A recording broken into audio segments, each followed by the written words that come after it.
కోనసీమలో సంక్రాంతి సందడంట,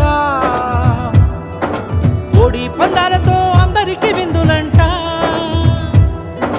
కోనసీమలో సంక్రాంతి సందడంట, కోడి పందాలతో అందరికి విందులంట. ఏ కొత్త అల్లుళ్ళతో పండగింటికొచ్చేనంట, బావా మరదళ్ళతో సంబరాలు తెచ్చేనంట. ఊరంతా దీవెనంట, హరిదాసుల పాటలంట. పచ్చని చీర పైరదారితో అందరికీ స్వాగతమంట. వీధిలోని బసవన్న సన్నాయి మేళాల సంగతులంట. ఏ ఎర్ర ఎర్రాని కాంతులతో ఉదయించే సూర్యుడే అందాల మా పల్లెకొచ్చాడు